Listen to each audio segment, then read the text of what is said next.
All right, gentlemen, this is episode 47. 47? I don't know. Oh, I was guessing. I thought you were confirming. I think you're really damn close. I meant to check this earlier, but I got busy doing other things. I know it's 48. Okay. So you're close. So today's Groundhog's Day.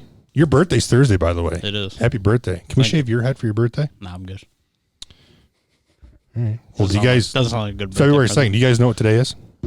You just said Groundhog's Day. My dad's birthday. Happy Is birthday, it? Scott. Happy birthday. Your sister-in-law's birthday. That's true too. Is it? I should probably text her. I saw it on Facebook. Oh, shit. You know what? I'm wrong. 2-1. Yesterday was. 2-1 was Belated. what? What was yesterday? Scott's Scott's birthday. birthday. Oh, okay. It's a thought that A little counts. too late. So what the I hell had is dinner today? with him. So what the hell is today? 1 year ago today, fellas, That's right. the three of us uploaded our very first podcast. Holy cow. It was Super Bowl week. We uploaded it on Super Bowl Sunday. I watched some of it the other day again, and man, we were fucking awkward. Yeah. Now I want to go back and watch it. We filmed it. We had a table sitting like right there that had a tablecloth on it, like a folding table. TV was here, so we'd watch TV, and I had a red backdrop on that beam right there. See, I thought you guys were in the garage doing that. No, it was down here. Yeah, right there. Russ was manning the controls in front of him. Yep. We That were, was like we were center at front. a single table, so Yeah. Kyle was here, Adam was here. And it was All just a faces. white folding table with a black tablecloth that I had. And then it got to the point We where were like, watching Cornhole. yeah, and then we're like, we talked about the North Korean basketball league, and then like we realized like we just kept like leaning over to like talk to each other, and we're like, we kind of got to fix that. So then we angled the tables.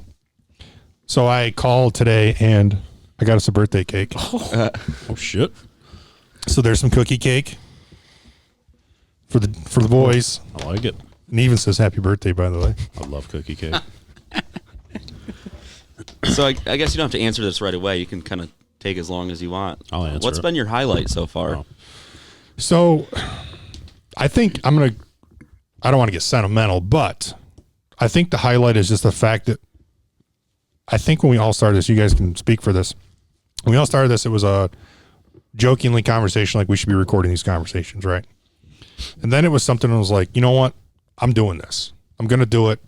I bought all the equipment, had it shipped here, and I was like, now I have to do it. So we started talking about it, and we talked like we want to do something with the start of 2020 that we're like, we really want to get outside of our shell. We want to do something different for us. Maybe it blossoms into something. But either way, it's something fun for us, and it's ours. And I think for me, it was, I don't think any of us knew like how far we would go with this. And I feel like all we've been doing for the last year is picking up momentum. And it's probably a blessing in disguise that we started when we did, because if we would have waited 6 weeks, we probably wouldn't have started. I mean, we literally started a sports podcast, yeah, right before a pandemic when sports shut down. And somehow we managed to still find something to talk about. Some of those were really highlights as far as like the YouTube algorithm goes, like the Tiger King Explained. I was to say, thank God for And that Tiger was- King and the Michael Jordan documentary. Yeah. Probably. I mean, saved those us. are things that like the Tiger King thing, we were like, what do we talk about this week? There was, I think, nothing going on at that point. And we were talking to Marcus, is like, we were just talking, I'm like, dude, let's do our podcast on the Tiger King. Like, Yep. it's not sports, but what else is there to talk about right now? There literally was no sports, nothing going on. So I was thinking about this today because actually on my Amazon photos, the original picture I took to post on Instagram Yeah. popped up. And I was trying to think how long we went without sports, because it ended like March 14th, 15th, somewhere in there. And then golf was first one back in like It was at the Rocket end of May, Mortgage Classic. end of and that's- May, early June. Yeah. So it was like 2 months Yeah. of nothing. We somehow managed to get through. So I think, first of all, thank you, all you guys. And I'm glad you, by fate, made it back into town. Yeah, thank God for tournament golf. I think kind of. Well, I went to get rekindled a dinner. lot of that. I went to get dinner one night. And I'm like, this is when they were doing to go at the golf course. And I pulled up under the awning. They're bringing it out. I see this guy walk through the parking lot. I'm like, look at Alan. I'm like, I think that's Taylor walking through the parking lot. And I pulled up, and you Just got back into town. Big shitty beard. Yep. So remember the first thing Allie said was shave that thing off your face. You've since evolved into a mullet. Yeah. So I think it's been, I don't want to speak for all of you guys, but I want you to, voice your own opinions, but this has been a lot of fun for me. It's been a new challenge, especially with me losing my job. I've tried to put a lot of effort in to making this more than what we thought it was going to be. I think we've seen a lot of traction. I think there's a lot of good things that could possibly grow in the next, I don't know. I'd like to think you made more of a career shift. Yeah, we can look at it that way. Daddy daycare. Well, that too, but that's totally different. But I think it's been fun. I mean, it's been ours. It's not like, you know what I mean? We can, and I think one of the biggest things I'm proud of is we all at some point in our life, not just the four of us or anybody listening to this, is somebody has some idea. They say, well, we should do that. We should do that. I think the one thing I am proud of for all of us is we did it and just said, yeah, we're going to do it. And we made it happen. Instead of talking about it, we were about it. So that I'm probably the most proud of. And I think that you've come out of your shell more than anybody on this podcast. Because we just talked about how level-headed and quiet you are. He's pointing at Russ, of course, to his level-headed and quiet, no response. That's true, though. I mean, I have many opinions. Yeah. I just often keep them bottled up. I love when he lets them out, though. So eat some cookie cake. All right, good. I'm gonna say that's my most recent opinion. Someone should cut that. There was no anybody. I only got one complaint about it. Russ, do you remember Kyle used to tell us episode 34? I think that was the number. That's when it takes off. Yeah.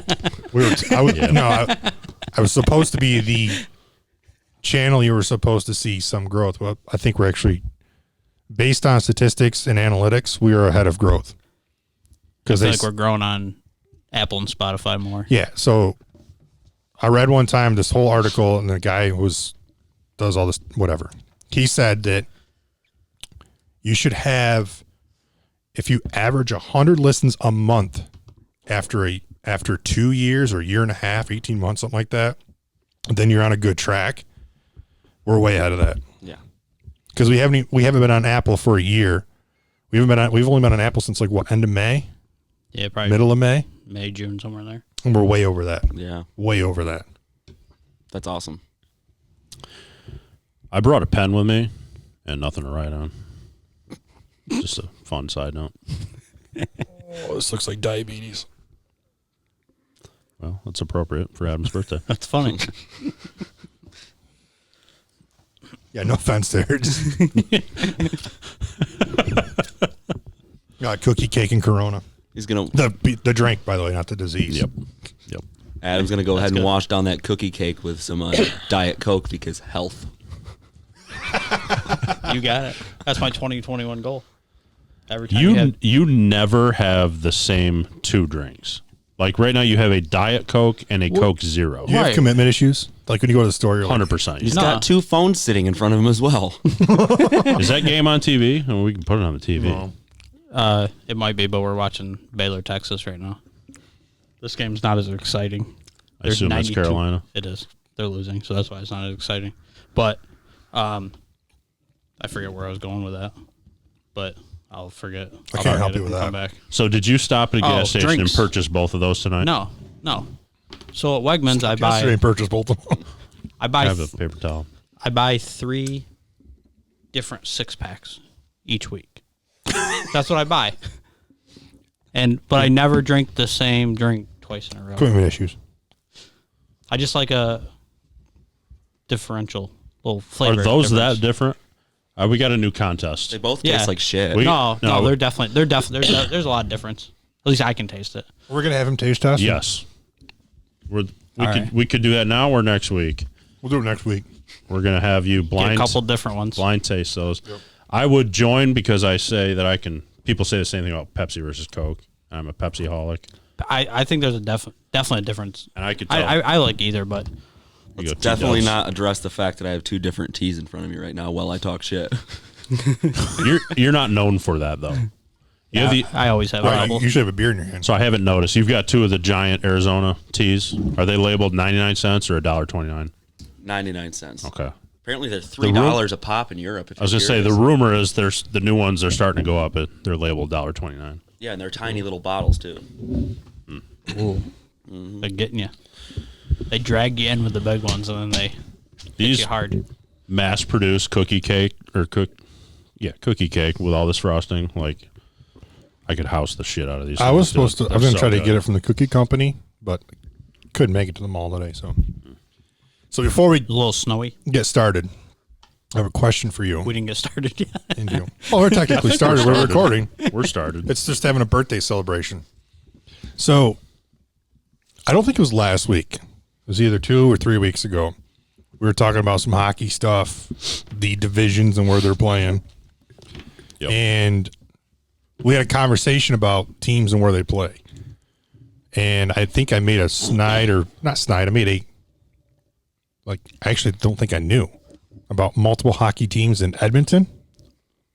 Multiple hockey teams. Did you mention multiple? It was like a minor league team. I mean, most of those Canadian cities have multiple. We mentioned Winnipeg because Winnipeg. Yep, because the Dubois trade went down, and his dad coaches the Manitoba Moose, which are in the same. Winnipeg is in the province of Manitoba. That's a big province, though, so just so you know. Right. Well, yeah, it's Canada. Eh? So there's an AHL team there and an NHL team, which isn't necessarily crazy. Okay. So I got a text from a very, very loyal listener who's been here since day one. Okay. And said, she said, I'm giving you a heads up. Oh, she. It was Elaine, Lee. Oh. Elaine, who I used to work with. Okay. She threw me a birthday last week, and I said, Elaine, you're just a tad early. Yeah, she's got that all written down. She's got she said, hey, by the way, I don't want to freak you out because I know it happened to you before. I had a package sent here from a listener, Scarface DVD. I don't know if it was a death threat or like, hey, this is a gift. No note or context. Nothing.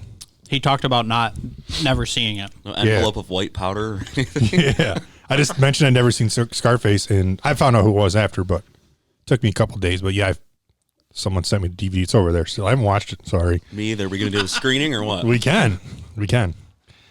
So I received the second package I've ever received from a listener today. You guys are going to love this shit.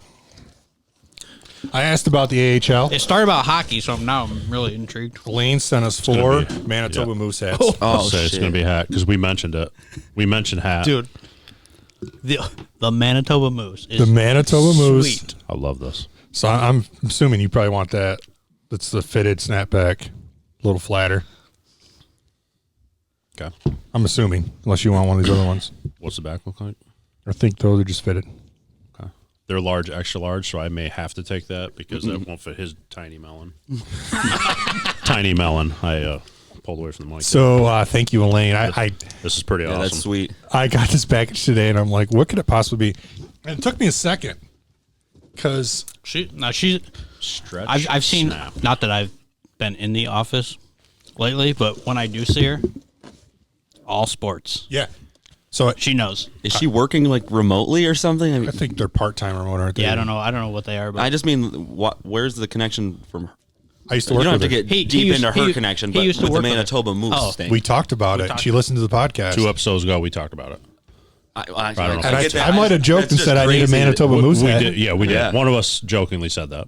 I need a Manitoba Moose. And this came, the label on the box says Winnipeg Jets Hockey Club. It came straight from Canada. I'm going to put something into the universe then. Man, you guys ever see those left-handed Newport 2.0s? You never touched one, have you? No, I'd really like to see one come in the mail. Yeah. Wait, that one fit you? That's awesome. Thank you. I got all this brain in here, so I don't know if it's big enough. It didn't fit you? You don't have. It's just a touch big, but I could definitely wear Just it. grow your hair out in a foot. That one fit you? Oh, yeah. You got a bigger head than I do. But I'll take this one. Doesn't matter to me. Let's say, what's your preference? They were addressed to you. It doesn't matter to me. Not the first time someone's told me I've got a big head. Won't be the Jesus last. Christ. So thank you, Elaine, for the Manitoba Moose. I like it. Awesome. Thank you. It took me a minute. Like I opened it and I'm looking at the front. I'm like, I don't know, 20 seasons. I'm like, I don't know what that is. And I looked on the back. I'm like, Manitoba Moose. Oh shit. We talked about the Manitoba Moose. You know what else goes with Manitoba Moose? Moosehead beer. See, now that's something you can put in the universe that might actually show up, I hope it does. If not, we could just drive to Wegmans. along with some Killian's Red. So I'm going to, that's some good stuff too. I'm going to rock the Manitoba Killing Moose hat. Since I'm going to put my headphones back on. I'm going to go back to this hat for the episode. I'm going to leave this here. I love it. I will wear that.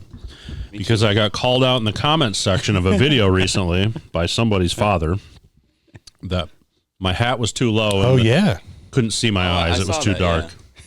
So I don't want to get in trouble. You should call him out for his fucking username. I do every time. That's true. What the hell does that mean?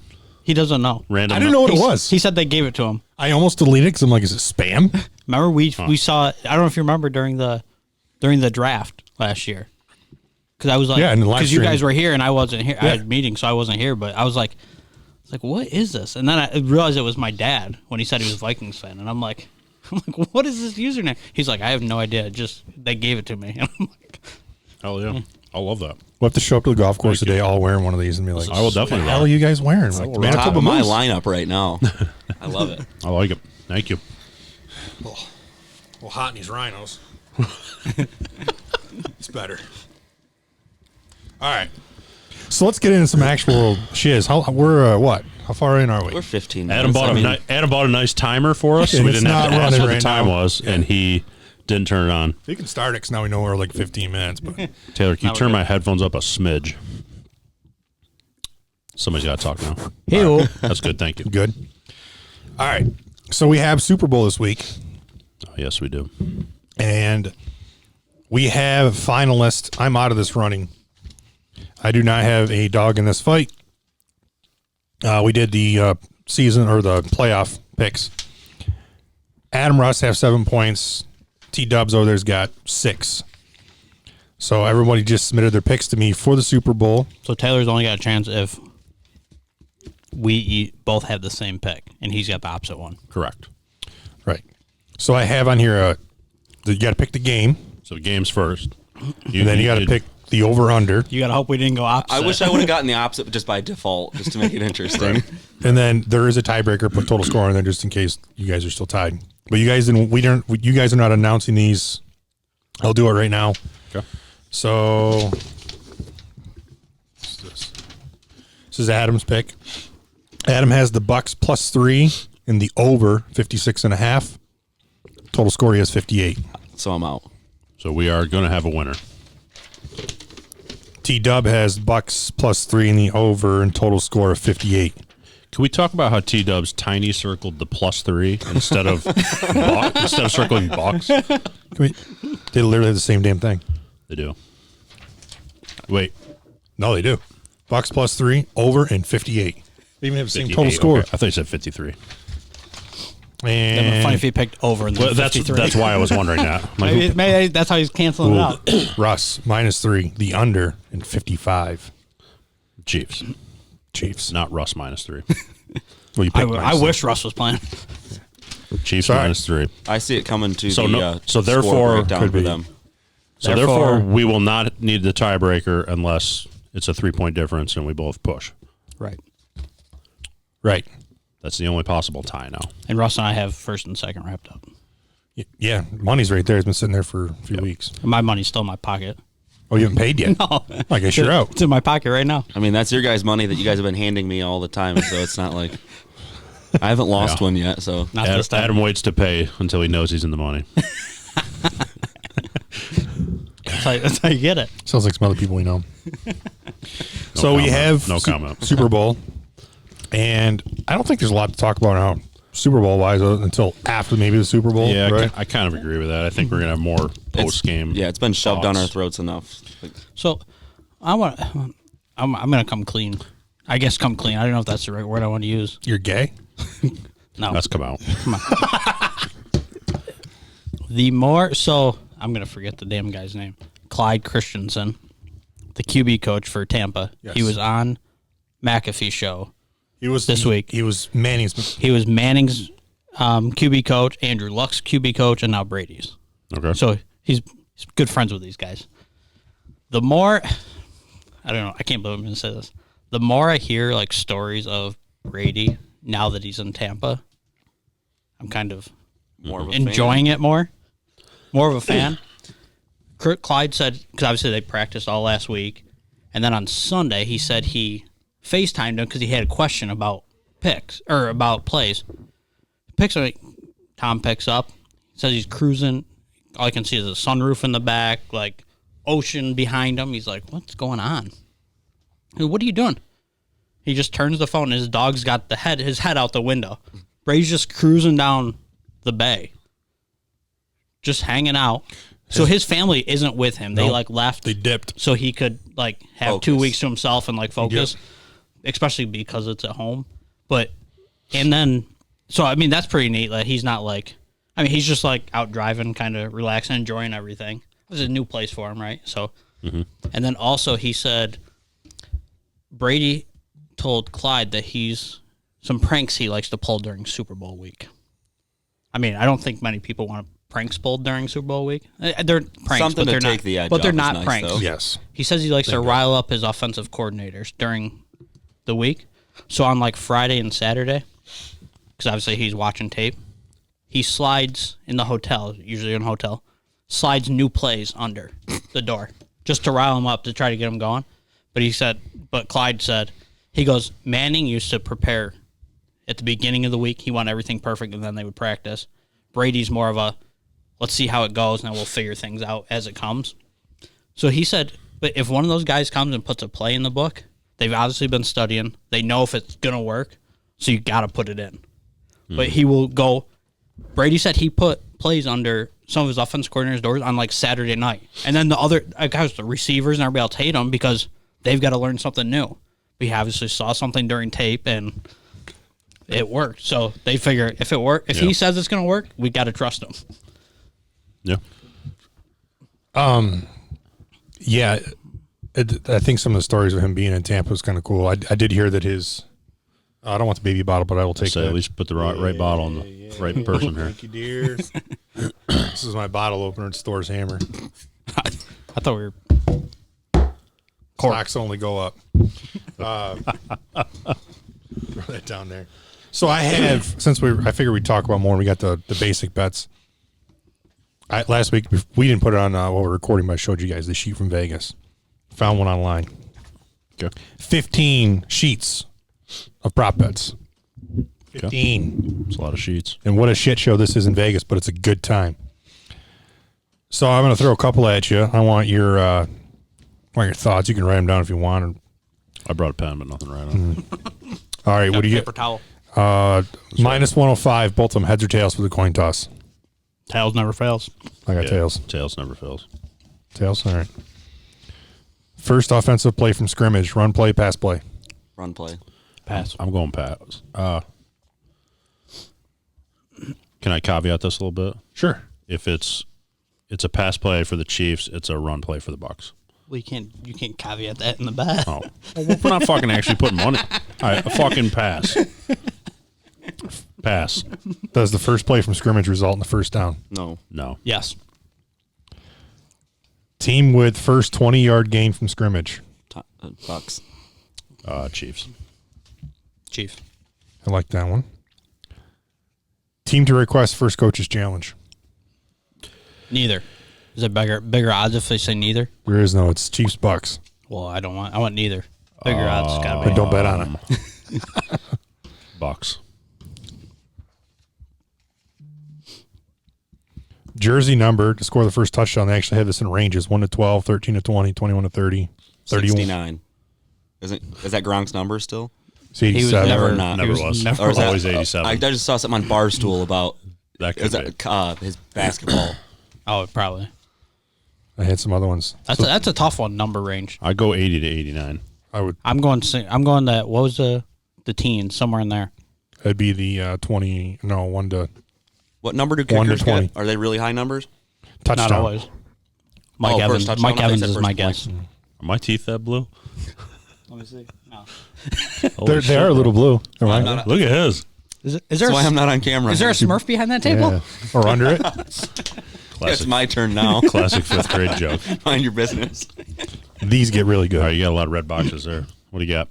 What will be more? Giannis Antetokounmpo's points Sunday versus the Cavaliers, or the shortest field goal made? Ooh. Shortest field goal made? That doesn't count as an extra point. Or I'll Giannis take, will have Wouldn't it be more. Giannis will have more points than the shortest. Okay. So Giannis. What will be more, LaMelo Ball's points or total kickoffs in the game? Wait, what will be the That's lowest? not good for What will be the Melo. most? Oh, the most? LaMelo. Oh, LaMelo. He'll get at least 9. What will be more, Jason Tatum's points or Patrick Mahomes' completions? Tatum's Who are they points. playing?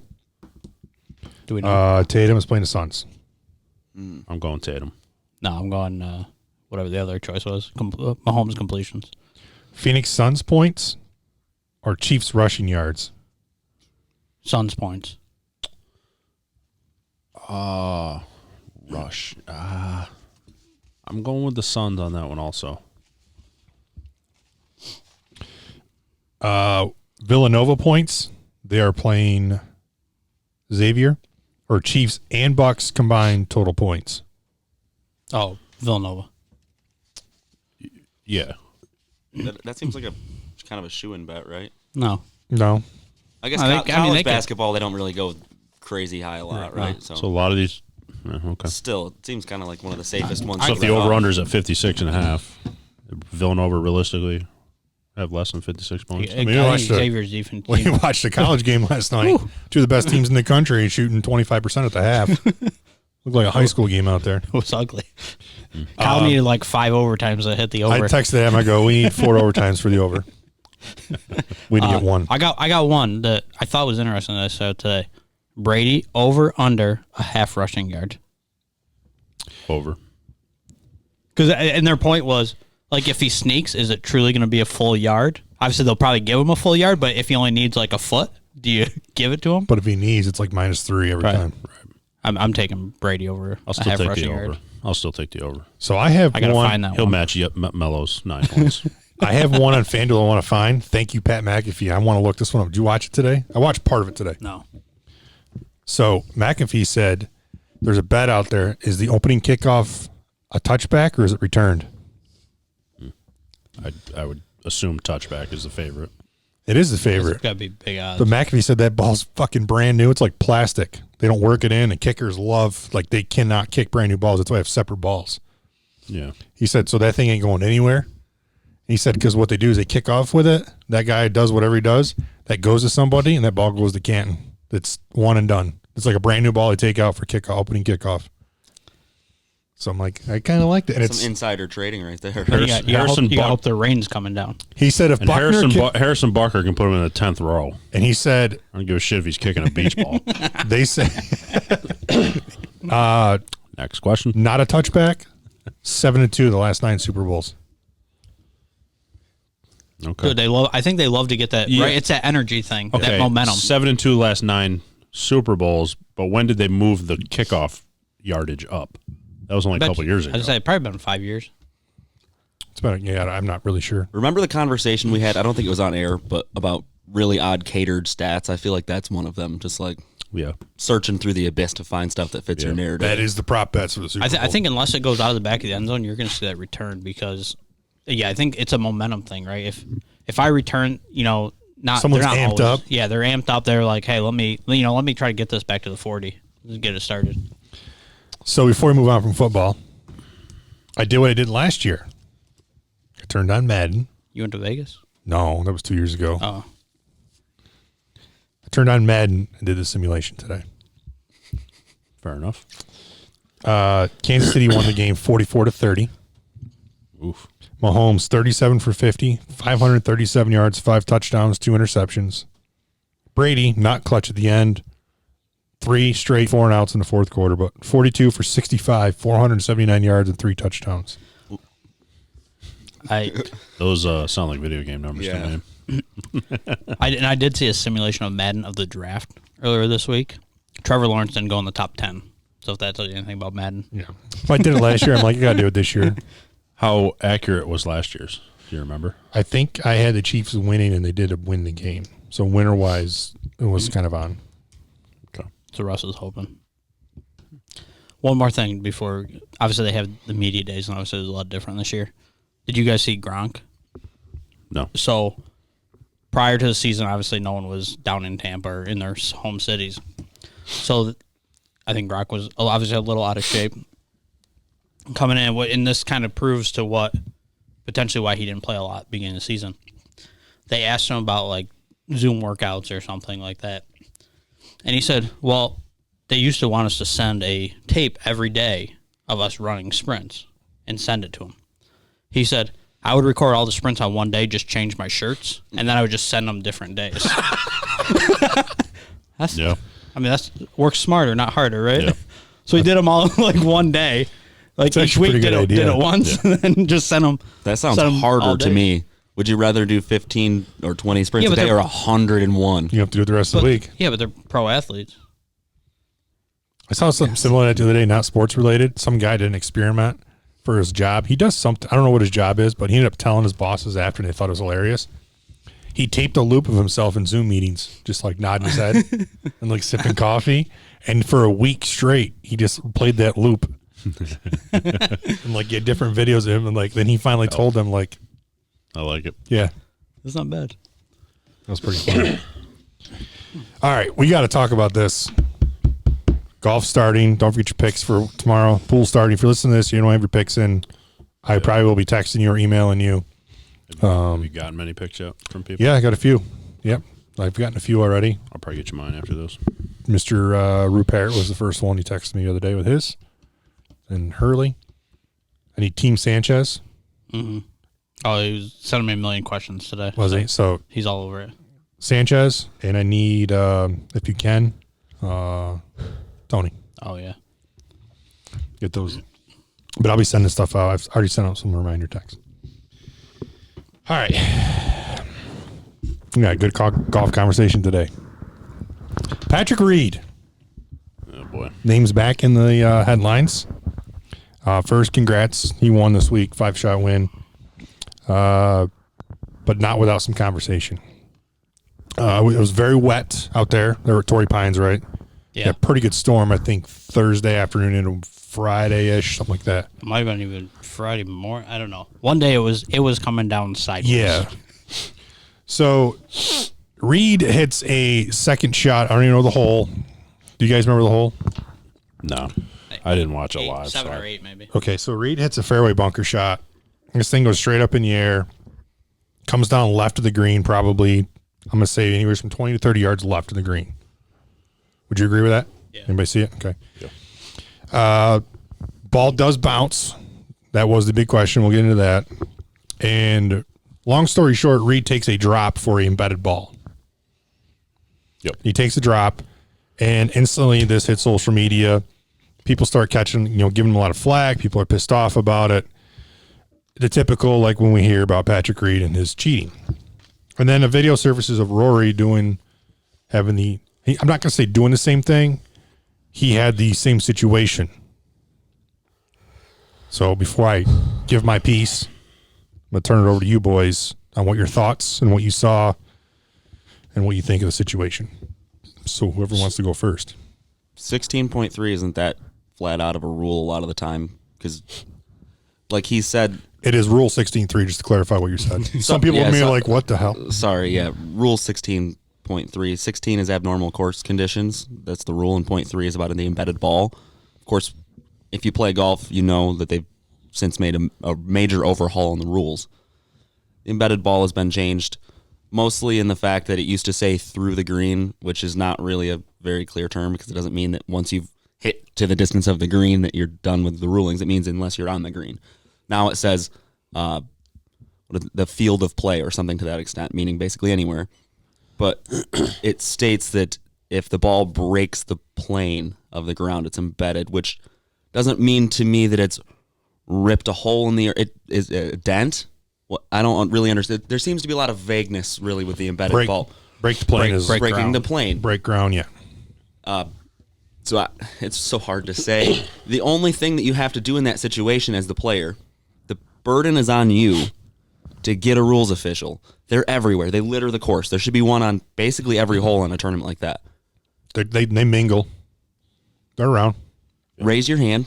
Call the rules official over. He's going to take 2 seconds. He's an expert on the rules. He's just going to tell you, okay, go pick it up, take a check. Because you're within your legal right to check if a ball is embedded. Correct. The difference being, If you're in the fairway where they're playing, they have lift clean in place. So if you put a tee down next to your ball, you can pick it up. That's the lift. You can clean that golf ball off, and you can place it in any way you want where your mark is. You can push it down into the ground. You can leave it fluffed up on top.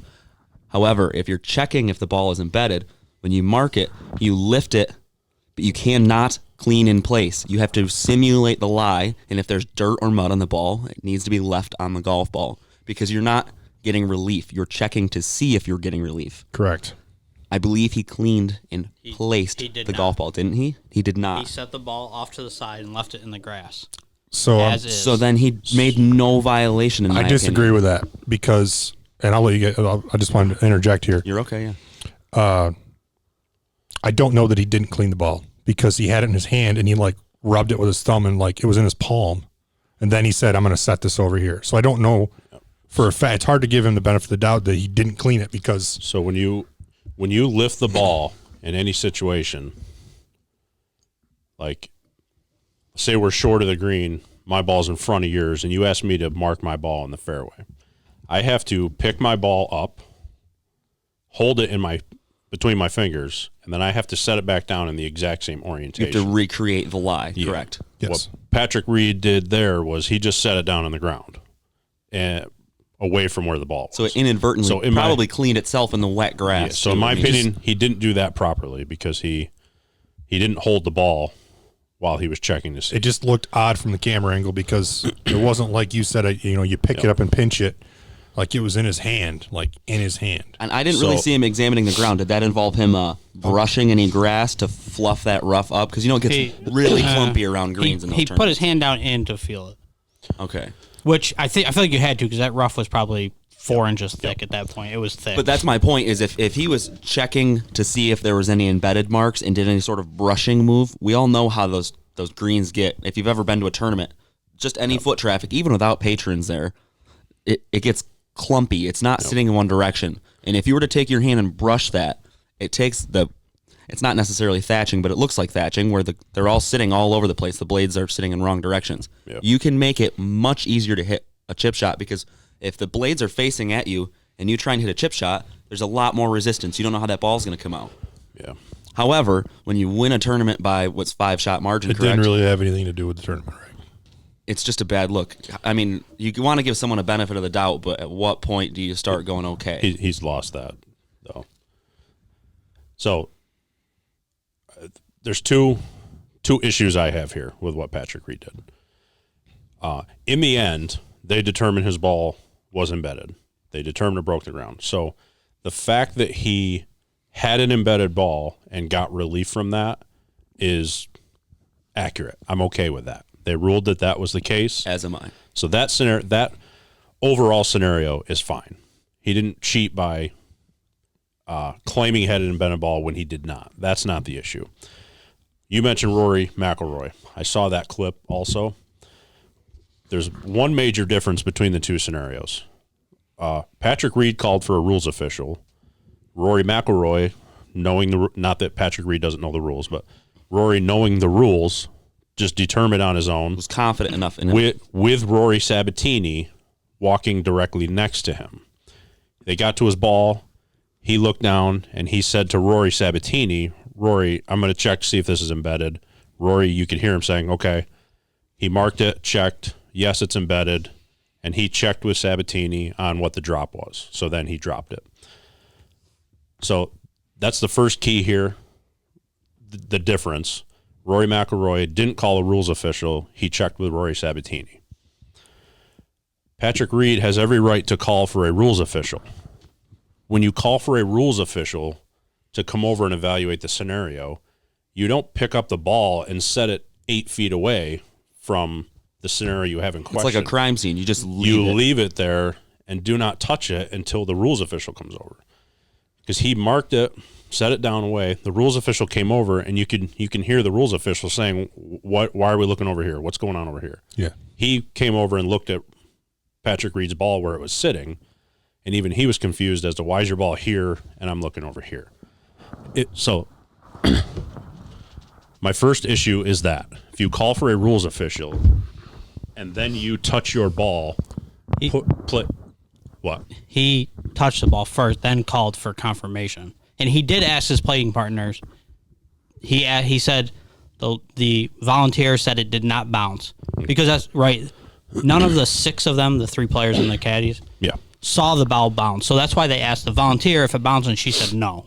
So to me, which was wrong because it did bounce, as we saw. But either way, to me, that's kind of irrelevant to why he looks bad in this situation. So whether it bounced or didn't. So that's my big problem with the volunteer argument is from him was, unlike Rory, who I think a playing competitor possibly had a better chance of looking at it as opposed to Patrick, because he just yelled over and said, "Hey guys, gonna check this." She said it didn't bounce. She didn't say it didn't bounce. He said, "Did it bounce?" She said, "No, I don't know if it bounced. I did see it bounce." That doesn't mean it didn't bounce. She just said, "I didn't see it bounce." Hearing what you want to hear. And we're talking about volunteers who don't volunteer. They actually pay to be there. They're not get a sweet outfit. Yeah, they're not judge and jury on rules. So I just, for him to use that as in his argument, just I don't know. He can't really, in my opinion. It's a volunteer. So to me, whether or not he said, "Hey, bring over a rules official," and then picked it up, or whether he picked it up and said, "We need a rules official," no matter the order, they happened within 5 seconds of each other. So he got there and had to have known he needed a rules official. Don't touch the friggin' ball. And then until he had confirmation from the rules official, to me, once you call for a rules official, you're waiting for their opinion. You no longer, I won't say that you don't have a right to, but it's almost another level of you call him over, you don't touch the ball. It's like a hierarchy of whose opinion should be put out there. And if you're calling for their opinion, you back off and wait for their opinion. So therefore, when he picked the ball up, he did not have knowledge that he was able to clean it. So therefore, you don't go set it 8 feet away. I know this scenario isn't like a gigantic deal, but this guy has lost all credibility on tour because you can sit here and list 10 situations that he's been in like this. And at some point, you got to realize that. And his cheating goes back farther than the tour, though. Mm-hmm. Yeah. Goes back into college. I mean, there's... Ask about his teammate's wristwatch. Yeah, and missing putters and cash. I mean, the guy basically got kicked out of Georgia and went to Augusta State. And Georgia's statement at the time was, we parted ways with Patrick, the individual, not the player. Yes. That was their political way of, not getting into it, I guess. Yep. I guess you could say that was kind of like... Yeah. The thing that overshadows it for me isn't even the situation. It's how he handles himself off the golf course. I mean, we've talked about burner accounts from... I feel like the NBA is the notorious group of people. You see a lot of NBA players do it, but when something puts you in the spotlight like this, why would you have a dozen accounts post the exact same thing? And even if you're posting something pro you, I guess I could understand the burner accounts. But they were calling out Rory McIlroy as if he was at all involved in this situation. He's just trying to take relief playing his own round. He wasn't really even... He might have been in contention, but not... It's not like they were coming down the stretch together and both had the same ruling issue that screwed one or the other. It's just such a bad look. It's the same reason why when the PGA Tour bought the whole tour baseball tickets, they bought Patrick Reed and his wife tickets on the opposite side of the stadium. I didn't know that. Yeah. I believe Luke Donald was pretty open about that. Was he? Yeah. B. Harris played golf with Luke Donald, by the way, a couple weeks ago. Seems like a chill dude. At Jordan's course. Oh, my God. So it would make a big difference to you guys then if he would have just called the official over to begin with, right? Because as Taylor said, the official's going to make him move that ball anyways. Right. Because with that ball being so down in the rough, you had to move it in order to move it to check it. So he's going to have to move it anyways, whether he calls for the official or not. Correct. But you don't bring an official over and move the ball around, set it on the ground 10 feet away from where you were. Let me ask you this. If you were playing in a tournament around here, we don't have rules officials. And seldom, if we do need that much of a ruling, you call the pro shop, right? If you needed a ruling and you were unsure, you would ask your playing competitors, right? Right. Wouldn't one of them, if you were wanted, if somebody didn't really know, I guess, around here, most people, we all know each other.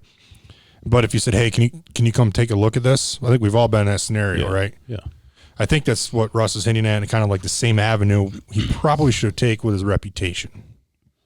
He well within his rights. He did nothing to break the rules. By the rules, he is allowed to pick that up and do all those things.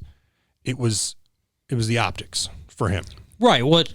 So that's why I like to, I guess I'm going to say keep it separate. Obviously, he's been caught cheating and everything else. So obviously, he has bad optics on him already.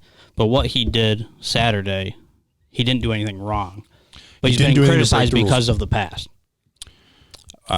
He's got to wear that burden. Most of this is becoming from the past. Right. But in the end, he didn't do anything wrong Saturday. We don't know what his intentions were.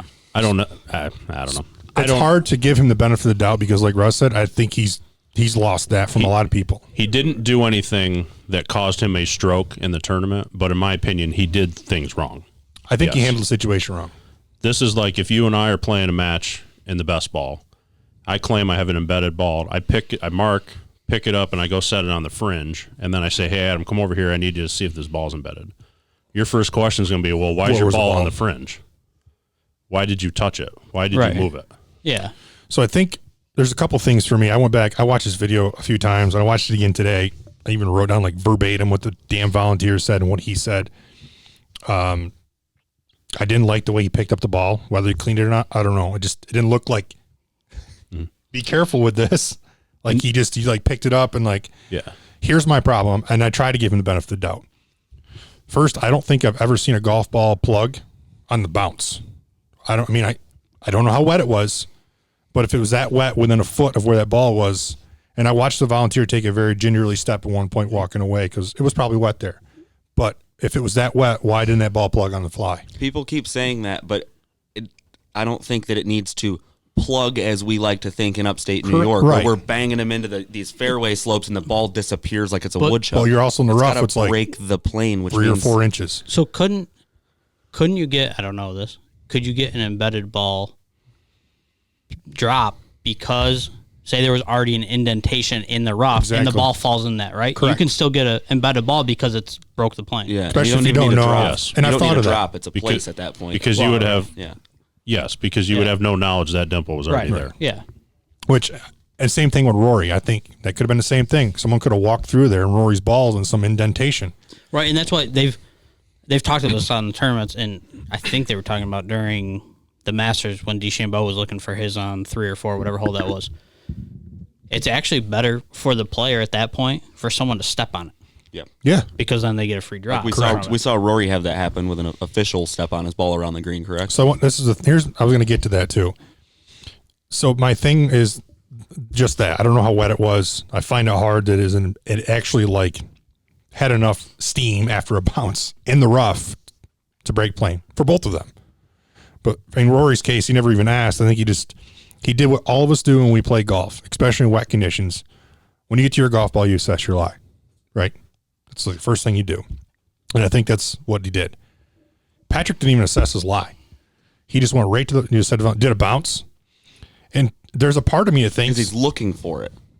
There's a part of me that thinks if you go back and look where his ball was, and I'm not trying to accuse here, but with his past, he's got to wear this patch with pride because he's brought it on himself. He's in the middle of the heat of the tournament. It was Saturday, right? Yeah. Yeah. Okay.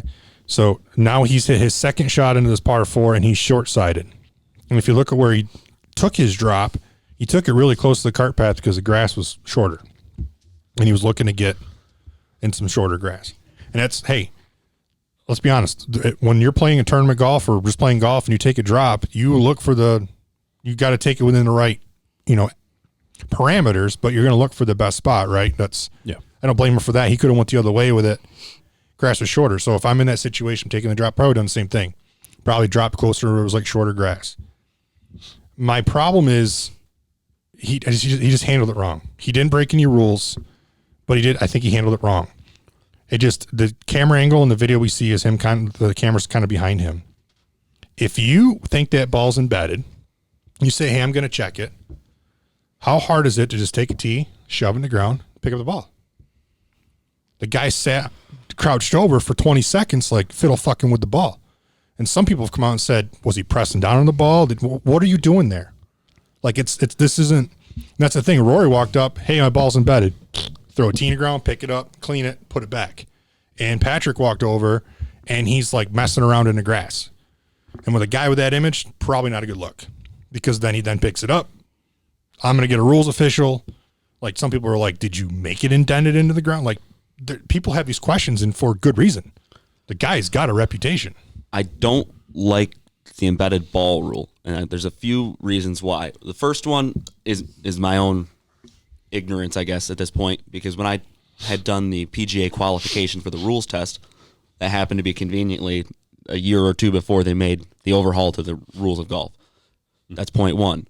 Point two, if the rule states that the ball has to break the plane of the earth, right, and we're talking about maybe there's an indentation already in the rough, wouldn't that mean guys could take relief from a divot in the fairway? It's broken the plane. It's sitting in a hole that's broken the plane. Why can't they take embedded relief every time they're in a divot? That's another one that people have addressed too, yeah.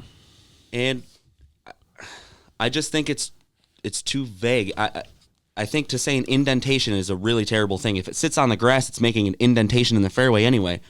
I just wish the rule said that the ball had to be seated below the equator. Then it's embedded, right? Because when you get a really embedded ball, you kind of make it that suction cup as it comes out of the ground, because it's more than halfway under. If it's not sitting past its equator in the earth, you can still make a great strike on that golf ball, and you shouldn't be given relief. Play it as it lies. I don't like this breaking the plane, because that could mean that only a little edge of that has really pushed into the ground. Are you deserving relief? I don't believe so. I think it creates too much. I think anytime there's the opportunity for relief, you should be really in a spot that you cannot play your shot. And unless that ball is above its equator with mud around its shoulders, you shouldn't get relief, because I think that it creates the gray area with the divot thing. I know that if I was in a tournament, I wouldn't do it, but I could see some people I know definitely trying that on an 18th fairway coming down. They leave it in a divot and say, well, it's embedded, it's broken the plane. Has it? I just wish that if first of all, he didn't break any rules. He's entitled to. That's nothing to do with Patrick Reed. It's the rule that I don't like. Right. And he didn't break the rule. He actually took the extra step by getting a rules official. That is not a required step. But where I think it just muddied the waters was you called for an official because you seemed that unsure. Like, if you were that unsure about it, then just leave the damn ball there. Like, throw a tee behind it, or just wait for the rules official to get there and say, hey, his excuse was pace of play. That volunteer said it didn't bounce, whatever. Like, I think the ball's embedded. Like, it's that simple. If he does that, we're not talking about it. That's just, I think he just handled it the wrong way. I think there's got to be something in the back of his mind where he knows, like, it looks bad. I mean, he's just got a reputation. And that's probably why he called the rules official. And, props to him for doing that. But at the same time, like, if you're going to call the rules official for that much information because you're that unsure, just leave the damn ball. So I didn't hear him say anything about pace of play, but I didn't either. I think that would be interesting, right? Is because we've talked about, I don't know when they were implementing that, is by player. If I don't like that I need a ruling, so then in 2 holes I might go under a timer. You're talking about the new pace of play rule, right? If from 2 holes from now they're like, oh, you're behind pace now. Well, 2 holes ago I had to call for an official and had to wait 5 minutes. Wait for him, yeah. That. Yeah, that's discretion. That's got to be addressed somehow. In that. I would hope it is, but it's, I don't know. Yeah, I think if he just walks up, checks it, and says my ball's embedded, no one questions it. I don't like personally that he sat down there for like 15 seconds, like messing with the ball. Pick the damn thing up. Yeah. Mark it, pick it up, clean it. Right, but we don't know that he was messing with the ball. It didn't look good. Well, right, it didn't look good, but the camera was behind him too. It just didn't look good. We don't. What else are you doing down there? There's 170 guys that play normally on the tour totally with medical exemptions and the whole gamut of the PGA Tour. Yet we have one persistent player that is always. If my ball's embedded, I don't have to squat down like I'm ready for a fastball. Bryson's in there, but not for ruling issues. For pace of play, maybe. He's had ruling issues. No, but I think there's a clear difference though. Bryson calls the officials in for ridiculous situations. Yeah, is my ball in bounds when it's on the opposite side of the fence? Yes. But he's not going up, moving the ball, and then asking for a ruling. That's Bryson being kind of a douchey asshole. Yes. He hasn't been confirmed in a scenario where he's cheated. That's a difference there for me. Yeah, he said he had a couple of rulings there with was it fire ants? Yeah, the fire ants and then that out of bounds. Out of thing. bounds. Yeah, he doesn't look good in those scenarios, but he didn't go up and move the ball and stuff. Like you say, if Patrick had gotten there, realized this may be embedded, called an official over, and then they went through the scenario together, it's no issue. It's whatever order. If he picks it up, calls for an official, doesn't know he can clean it yet, and then sets it down on the ground 10 feet away, it just looks sketchy. And I was wondering if he set it down so far away because the rough was so thick, because where he set it down, there wasn't much rough there. Right, but maybe I'm wrong on this rule, but as far as I know, he doesn't know he can clean it yet. Therefore, he should not have set it down. I think he said, "Don't clean this yet" to his caddy. Yeah, because then after the official left and said, "Yeah, you can drop," he said, "Okay, pick it up and clean it." Understood. Yeah. But if you don't know you can clean it, you shouldn't set it on the ground. You have to hold it so that the ball doesn't get altered in any way. I guarantee that's in one of the books of decisions. The problem is they're bigger than the King James Version of the Bible. And I think that issue, that didn't become an issue because in the end he was allowed to clean it. If they had said you weren't supposed to clean this, therefore you weren't supposed to set it down. I didn't like the way he picked up the ball because, like I said, he wasn't like careful with it. I didn't like the way he looked at the ball. He just was like holding it in the palm of his hand. Then he's like, "I'm going to set this over here." Is there? And I'm going to leave it up to Taylor to find, just because he likes to bring out rule numbers. I'd be curious if there's something that says, when you pick it up to, like when you have to mark it, like you mentioned in the fairway, something like that. Like, does it say you have to hang on to it? Does it say you can set it down? Like, I assume if it says you can't set it down, there would have been a whole different ruling with, well, maybe not in the end because he got to drop it, but I'd be curious what that says. Does it say you have to hold it? Because I've always done the same thing. I can't, like you're saying, I just pick it up and like hang on to it. Correct. And then I've always been under the understanding you have to put it in the same orientation. Yeah, but I don't know if it's... And if he cleaned it, I'm making the assumption there was some sort of mud on the bottom of that ball from where it was embedded. And if you had a ball with mud on it, you can't tell me you set it down in the rough off to the side and it came up in the exact same condition. Right, yeah. That's why that's an issue to me. Yeah. So if you call for an official, you don't touch the ball. And if you don't know that you can clean it yet, you don't set it on the ground. And if you don't call for an official and you know the rule, just Like go through it. If do it. If you're ever in a spot where you're confused, it's 14.1, and C is the subnote, cleaning lifted ball. There's only there's 4 little bullet points, so I'll be brief here.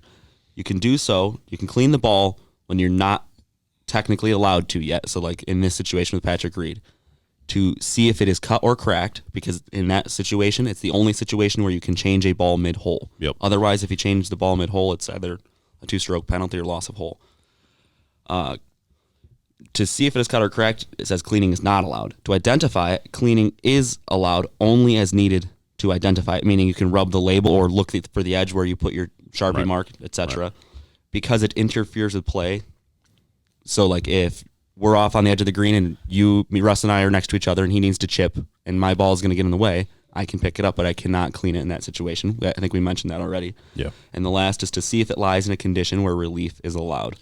So it doesn't say cleaning that you is not allowed unless you then take relief under a rule, meaning he probably should have kept it in his hand, but it doesn't define in here if setting it down counts. Right. It's one of those gray areas. areas that I think the Book of Decisions would probably address. If you clean a lifted ball when not allowed, it says if you clean a lifted ball when not allowed, you get a 1 penalty stroke. Right. Which for anybody listening in the rules of golf, it's almost unanimous across the rulings that anytime in stroke play you get a 1 penalty stroke, it's a loss of hole in match play. Yes. I think you texted me the other day and said it best. It was a common sense situation he handled poorly. Yeah. I mean, no one's talking about, and he can be all upset and be all pissy all he wants that people are judging him, and his wife can tweet all she wants and burn her accounts. At the end of the day, the guy's got a reputation. And the reason we're not talking about Rory is because Rory's got literally the polar opposite reputation. And if he takes penalties, and sometimes they didn't even call for him just because he says the integrity of the game is important. And like you mentioned, he had a penalty last year. It might have been the U.S. Open or someplace else. It was late in the season, I think. Wasn't it playoff time? Somebody stepped on his ball and called the rules official over and said he got a really good lie on the drop, and he said he just wasn't comfortable. So he took another one to get it closer to recreate his old lie. So, I mean, Rory's on the opposite end of the spectrum here. And even like Faldo and all these guys, like the next day were, they just said, oh, that doesn't look good. And then when I turned golf on Sunday morning or Sunday early when they come on, they interviewed, I think, Dottie Pepper, Faldo, I think 2 other people who used to play professionally. And basically to a person, they said he didn't break any rules. He really did handle it poorly. He probably should have, if you're going to call the rules official over, just leave the damn ball there. If you want to throw a tee in next to us, when the rules official gets up, you say it's right there by the tee, whatever. But like you said, the rules official rolls up and he's like, what are we looking at? He's like, oh, embedded ball. And he's like, he's already over there, like pointing to the ground. He's like, what are we talking about? He's like, embedded ball. Dude, so when they pull up, they don't know what they're getting called for, right? Usually. No, I would. I mean, if they're standing next to a hazard that's on the course, right? You know what I mean? Yeah.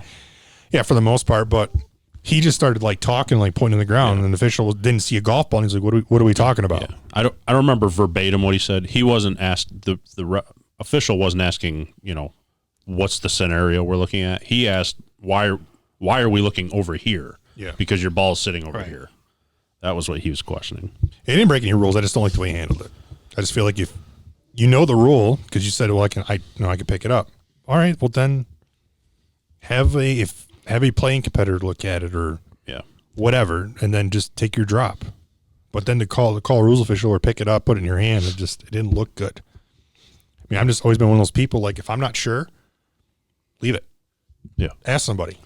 Like give I'm somebody else's I'm shocked opinion. we haven't seen maybe there wasn't a camera from the other angle. I don't know because Right now is the perfect time for cheaters to win. I don't know when. That's all I'll say is with no patrons around. Yeah, but I don't think patrons wouldn't have saw that either, probably, because they still. But you're would've been asking for behind other them. camera angles. You ever been around a shot when a tour pro's hitting? It's like everybody's Honestly, Well, if there's patrons there, that might have benefited him. that would have 'Cause been he- mad it all down in there. Oh, because he would have walked up and said, "Did it bounce?" Oh, yeah. And there would have been 100 people there who said, "No, it bounced." yeah, Right? and he probably wouldn't have checked it. And he said, "Yeah, he might have either not checked it or if Right, I assume he checked Maybe it he looks at because it. I assume he checked it because the volunteer said it didn't bounce. I assume that's why he checked it. Because if she says it bounced, he probably just But she didn't say it didn't. That's the problem with his argument is he said, well, she said it didn't bounce. She basically said, I didn't see it bounce. right. Well, she said when you said She did said- it bounce, she said no. No, I didn't see it bounce. Right, Meaning But you I didn't see it bounce. Right, but you don't start it with no, because his question was did it bounce, yes or no, and you say no to start. But then she says, I didn't see a bounce, meaning I didn't see a bounce. Right, but that's what I'm just say yes or no at that point. Don't say no, I didn't see it. Well, Right, it's just I mean, well, yeah, it's just call the rules official over and don't touch your freaking ball. Yeah. That's The nice thing, the only thing I like to take home from golf this past week is that the golf gods always even things out. And Paul Casey won on the European Tour. He did? Nicest person.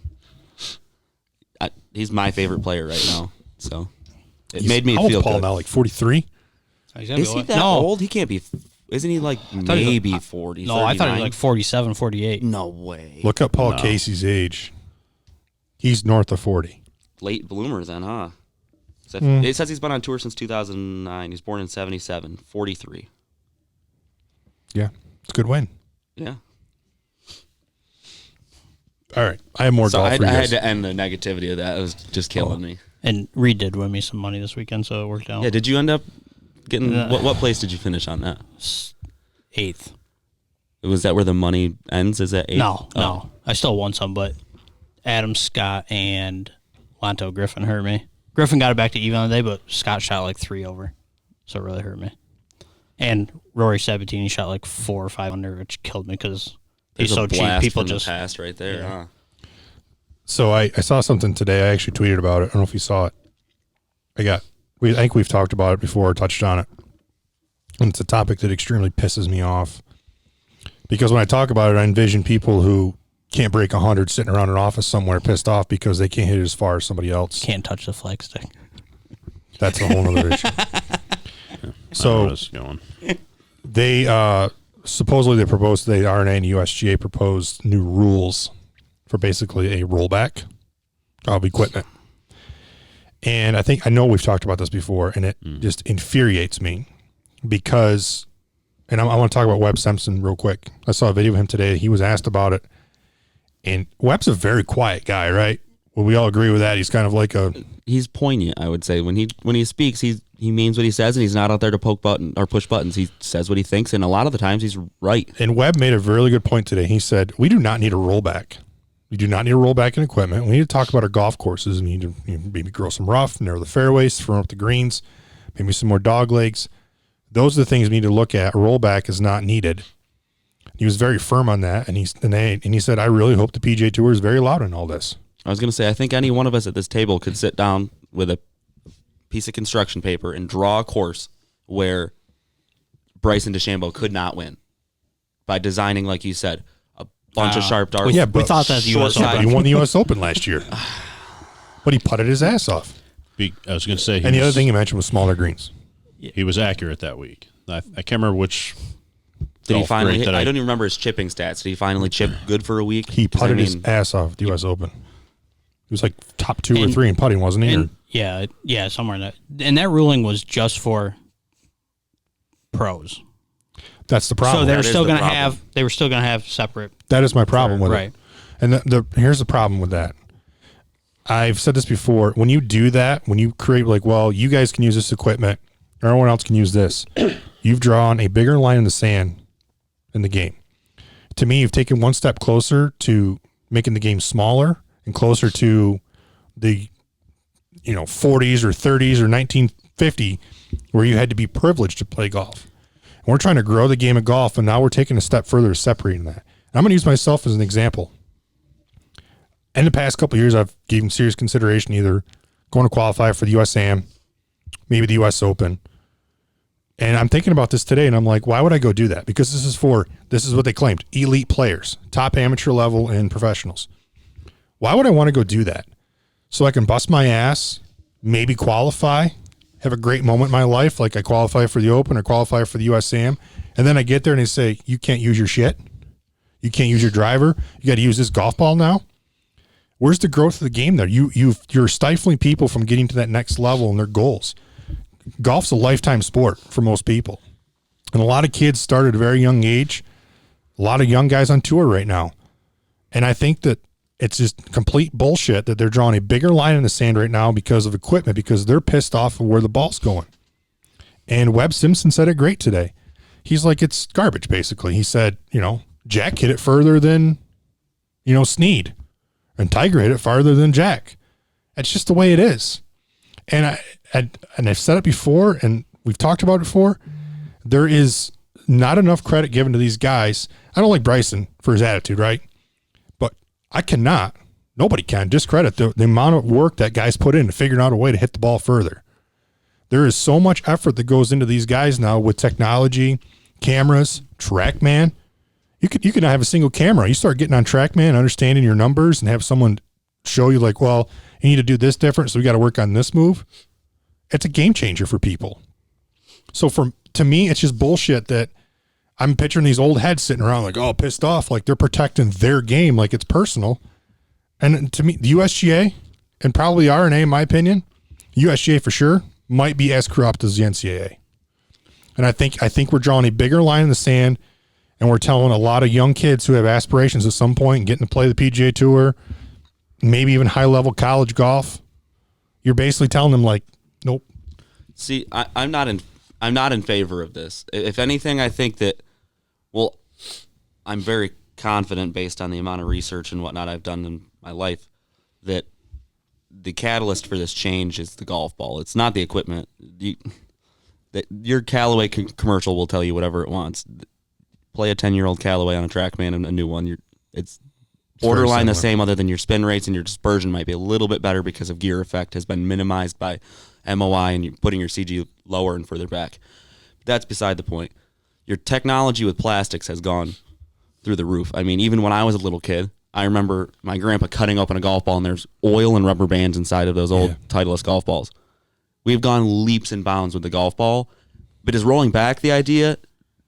I don't think that's the good idea. I think maybe putting a halt and just saying like, let's leave the golf ball technology here. Maybe that's it. But to play devil's advocate, let's look at baseball. They play with aluminum bats all the way up, basically.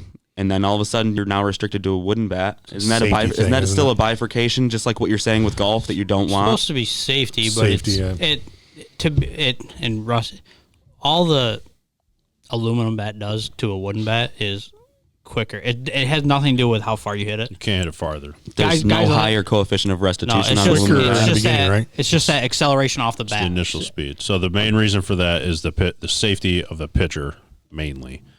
If you had the top baseball players in the world in the major leagues and one of them catches a line drive at 130 miles an hour instead of 120, that 10-mile-an-hour difference might be the difference between killing a pitcher and not. I get that, yeah. And yes, in games everybody uses aluminum, but as Russ and I all through high school, until a week before the season, you used wooden strictly, and I even used wooden during the season. I was more extreme where in high school I only used an aluminum bat in games. I used a wooden bat for everything else. And if you're not playing in a high school game, a lot of the times they are wood bat leagues like Babe Ruth and all those other conglomerates. Or I'd whatever. rather use a wooden bat. There's college leagues. Bryce Harper, whatever he played in college, that was a wooden bat. The whole division was wooden. Okay, Yeah, let's the pick Cape another Cod and sport real everything quick is- then. How about, at the Cape Cod they do wooden bats. Let's look at tennis. You can't tell me that in the 80s, I assume it was 80s, John McEnroe, was he hitting 110-mile-an-hour serve? I Not don't with that pancake. believe so. Those rackets were like, they were wood. So are they going to stop the advancement of tennis balls and rackets because it's not fair how fast they can hit their serves, and that they need to give the tennis players these deadened, week-old tennis balls? Yeah, I hear you. Yeah, I agree with that. I think we've mentioned this before on this topic. If it doesn't matter how far Bryson is hitting it compared to Jack, it matters how far Bryson's hitting it compared to the guys who are field. currently on the tour. And if you roll the ball back 10%, the guys that are leading the tour in driving distance still are lead most the likely tour. still going to lead the tour driving Because distance. it's technique. Yeah, and- So over time, let's call it the Masters. This doesn't happen in the Masters, but it's the same tournament. It's the only tournament at the same golf course, right? I'm going to make these numbers up, but let's say from 1970 to 1990, the average winning score was whatever you want to throw out there, 8 under. Going forward from 2020 to 2040, maybe the average score would be 12 under. You really want to take it extreme? Let's look at the old and ancient Scotland. Let's look at any of those courses. They're all mid 1500s. 1550 is when it's the home of golf. Why am I St. Andrews. St. Andrews, thank you. You're welcome. You can't tell me that the technology has created that big of a point of dissonance. They're not shooting ridiculous low scores on that course. It still holds up after all this time. Right. but They'd be same- shooting ridiculous scores because if the technology made that much of a difference, that 1550 golf course would be ridiculously easy, right? Because their equipment would have been terrible. Yeah. And we'd be able to eat it alive. I've seen studies before where they took like scratch golfers and pros and put them on like putting greens, and a quality of a putting green, a surface, makes a difference in like 2 shots. Yep. These guys are playing on perfect greens every week. The other thing Fairways. there's a reason why when you look at a golf scorecard, there's red tees, yellow tees, white tees, blue tees, black tees, etc. Stick a tee box further back if you're that concerned. I don't even know, and that's what one of Webb's points today was. We don't need to keep making them longer. Just make them more. You have to hit golf shots. Yeah. Just that's it. Reward accuracy. Yes. If you can average, if Bryson can average 335 off the tee and he hits 12 out of 14 fairways, then good for him. Right. He should win. Obviously that's only one round, but if he can average that, then he should win. And wouldn't you? Obviously, we talk about low scores, and I forget what Patrick was 15, 13, whatever he was this weekend winning, but that's like probably an average on tour. If not The higher yeah. these guys go under, for the average fan, it is a lot more exciting to watch them putting birdies in. That kind of goes You know, back to my growth of the game. Like, yeah, it's a lot more exciting for them. Now we may like to see these guys like struggle a little bit and have to hit these tough shots, 1 or 2 weeks a year. right? But these average fans would much rather see them hitting very good golf shots all the time. Are they talking about this on both tours? The RNA is involved. No. I meant the LPGA. No. Are they going to roll it back for them? No, I don't think that's a comment. I mean, I don't know, because USGA would fall under that, Yeah, they would fall under that. that umbrella. I would think you would. Yeah, I would say so. And to tell me that someone like Bryson, there was a let there be light there. I did this and I realized people on the listening weren't gonna have no clue what I was doing. Bryson, as smart as he is, you're telling me if you roll the They ball. also don't know why you did it now, though. Yeah, that's true. Anyways, go ahead. The light came on. With Bryson, how smart he is, you're telling me if you roll the ball back, he's not going to figure out how to increase his distance back to whatever it was. Right. He's going to figure that out. That's the hard You work can't- these guys and put all, in. all yeah, right. Every one of the. We can talk about Dustin Johnson. Dustin Johnson. As many people think how stupid he is, I guess I'll say that's a terrible word to use, but Don't put words in my mouth. right, he just ridiculous. I'll put that. He word. just sounds ridiculous when he talks. How good did he get as soon as he started using TrackMan on his wedges?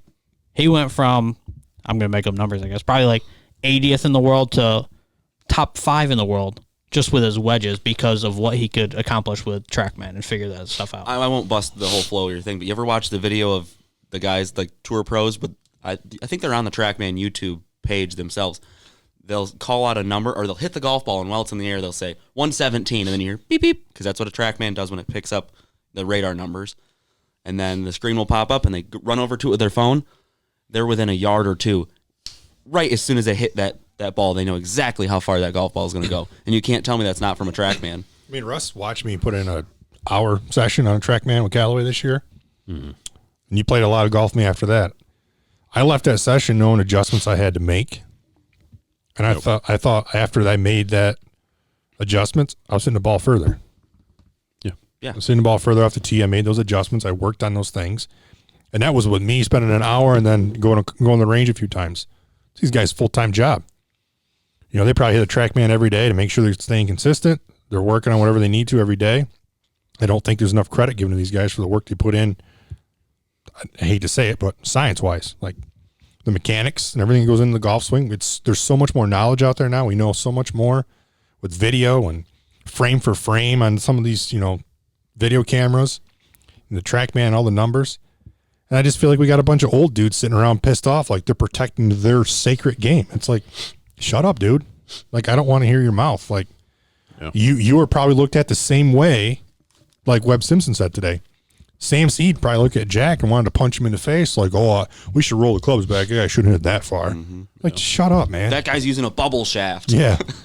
Like, just let it go. Like, it's just evolved. Deal with it. Just to kind of piggyback off the TrackMan thing, you're talking about how important and powerful it can be.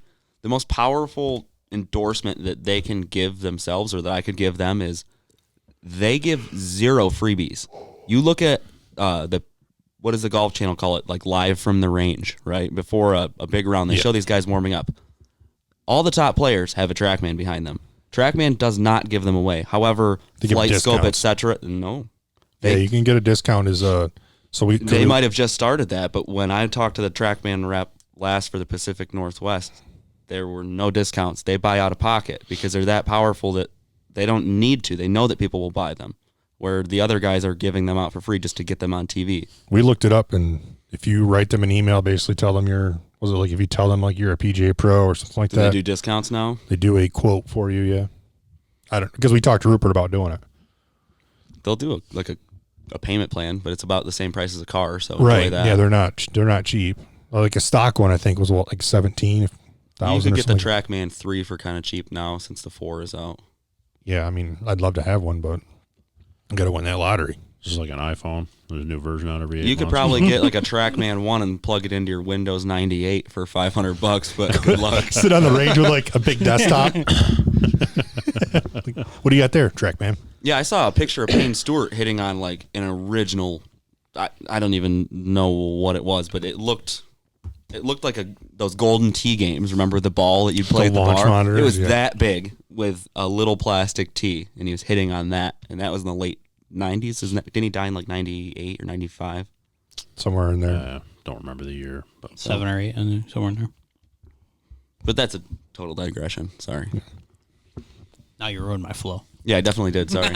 I just got angry today. I'm like, this is the biggest bunch of shit in the world. Like, I don't like it. yeah. I think, one of the guys behind this is someone who I cannot stand is Mike Davis. I mean, too many people like think this guy's like great, and it's like, the guy's lost the course twice in Shinnecock and U.S. Opens or tournaments. He's an idiot. Why People telling him he's great though. They have to, or else they might not be playing. Or isn't he covering. resigning soon too? Oh yeah, to take his 2022, talents to course design. Yeah, we won't be playing those courses. I want to design a course. Go ahead. Yeah, what you got? You I'm got off something. golf. I'm off golf. Oh, well, speaking of golf, I did re-download the game and I played our country club the other day. It's still in good shape. Nice. Played the other day. Superintendent's doing a good job while we're gone. All right, what do you got over there? NFL note that we didn't talk about. Big trade. Yes. NFL. Matt Stafford from your beloved Detroit Lions went to the Rams in trade for 2 firsts, a third, and Jared Goff. Yeah, Jared Goff. Seems oddly weighted to me. The Rams got Stafford and a pack of Skittles. My initial thought was, is Stafford that much better than Goff? That's what I thought. I think a that's what couple you're getting clicks at. maybe better, but two. You said 2 first-round picks, isn't that what? I would say he's a lot better than Goff. Contract says otherwise, That right? much. Right, contract. Well, partly, and I think we'll find out, is so there was rumors, obviously, in Goff's been in the league probably 5 years, 4 years, whatever it is. There was rumors in his first few years. He had no clue what defense was doing, and because a coach is talking in your ear until 15 seconds left on play clock, McVay was literally telling him everything to look at. Basically. Or? Yeah, like, watch this guy, watch this guy. He was telling him everything. And I think we saw some stuff this year and last year. He was trying to read himself and just didn't pan out. Okay. And they, obviously you can say he won a playoff game. Their defense stepped up huge. Is this contract kick in this year too? I think this was the first year of it. Remember, we had a conversation about whether or not Stafford really deserved to be considered a great player. And your guys' argument was, well, he never really had a lot of people to go to. So if you trade Matt Stafford away and you've got Jared Goff, who's maybe not as good as Stafford, but he's inarguably a good, I'll even give it air quotes, he's better than mediocre quarterback. With those 2 picks, you've got the ability to give him people to throw it to, meaning he's already worth more than Stafford at that point, We've right? seen in the past the Lions don't do a very good job of that. Well, we don't have to go down that wormhole because, that's a frustrating That's not a wormhole. That's a wood chip. But those God. first round picks, do you know who the guys in freshmen in high school are? Because that's when those picks are. Oh, shit, yeah. It's not guys coming out next year, But I'm year saying after. it gives you the leverage to do so, though. Right. I think they haven't said the years, but they already gave up first for Ramsey. The Rams did. There was 2 there. I mean, we're probably talking 25, 26. These picks are. Will Goff even be in the picture at that point? No, I don't think so. I think he will play one. They said he's their starter this year, and they may draft a quarterback this year. They've got 7th pick or whatever it is. So they may draft one this year, but I think he'll play this year, but then they'll realize, but obviously if nothing around him, it doesn't help him. It doesn't help Goff at all. And you're paying a guy $35 million. So, so if Goff goes there and has a horrible year, I don't feel like you can just immediately blame it on him. No, yeah, you can, but right, that's how it's going to get blamed on him, right? Everything always gets blamed on the quarterback or the coach. Yeah, understood. But I would, maybe I'm not familiar enough with his numbers, but I can't tell you a substantial accomplishment Stafford's had in his career either.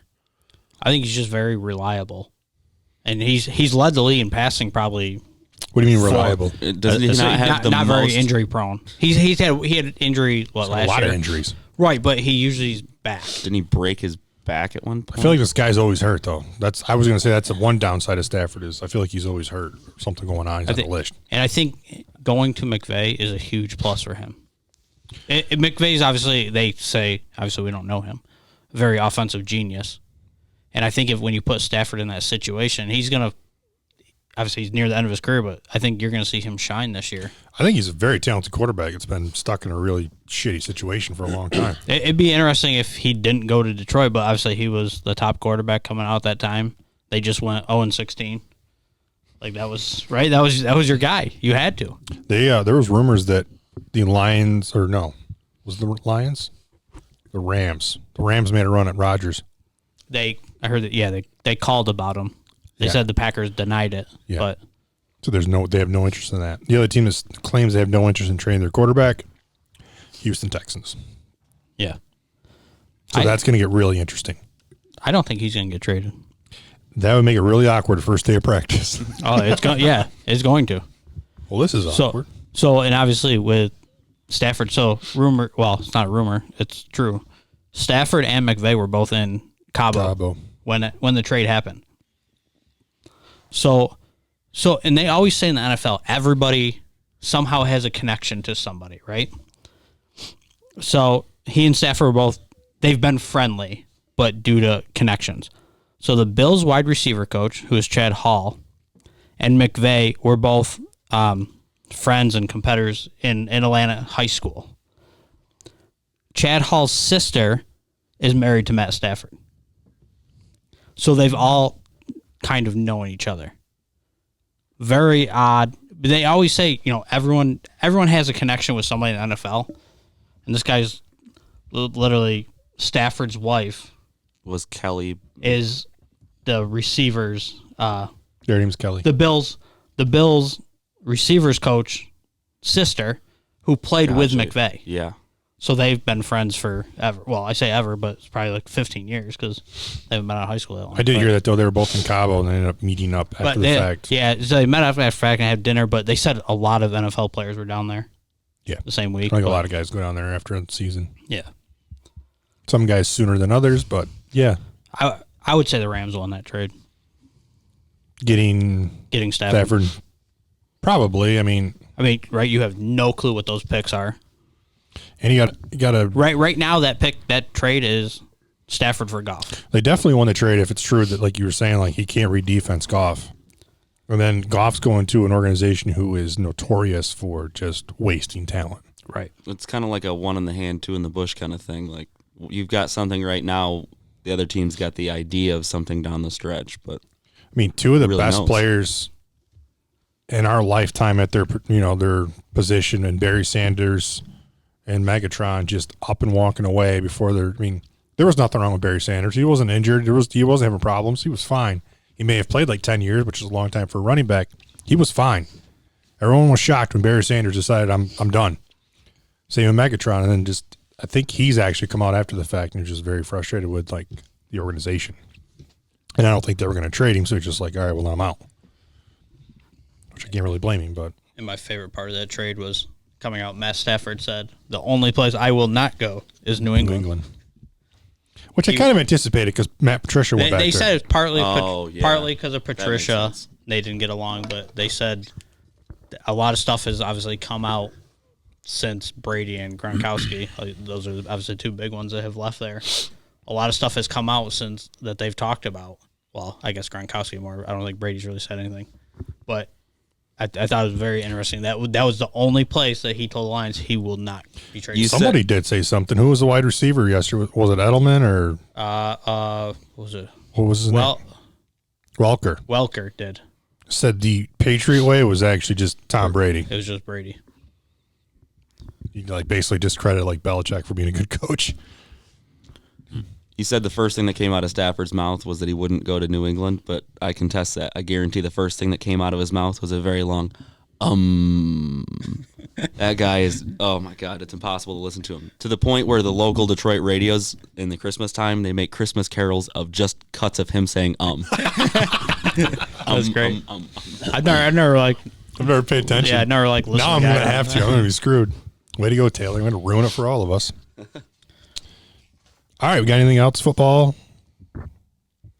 Any hockey for us? Let's go Bucks. Other than the Rangers or the Devils are kind of on hold right now. The Sabres are. There's a few teams are now linked back to the Devils. bubble issues. Is that No. COVID issues, COVID contact issues, yeah. tracing, etc. Yeah. Yeah. Devils are up to 14 guys, and the Sabres just got done playing them Saturday and Sunday. So then Sabres were supposed to play tonight. Now they just said they're done for the entire week. Do they actually have positive it's- tests or just No, tracing? They have two guys in protocol, Yeah. So they just kind of So like they don't have safety positive thing. tests. and then Pittsburgh's not playing this week, right? No, not Pittsburgh. Obviously, they played it last night. Someone else whoever was supposed to play New Jersey. Obviously, they're postponed, Right. And the Islanders are and the playing Islanders 'cause postponed because they're playing Sabres. Sabres. So The Devils, so the Sabres and Devils played Saturday and Sunday this past weekend. Saturday they scratched somebody, I can't remember who, and then Sunday they scratched Kyle Palmieri, who's one of their better forwards. So they scratched these guys without giving a reason why, and they were guys that you wouldn't scratch. And then it came out afterwards that these two had COVID issues. Like And them personally or just contact they I haven't said- don't know. They just They put didn't them in. say. They just put them in protocol. protocol So like you- the NBA's doing. Yeah. Yeah, you have no idea. so basically they pulled these guys out of the lineup. Palmieri played Saturday. They pulled him out Sunday.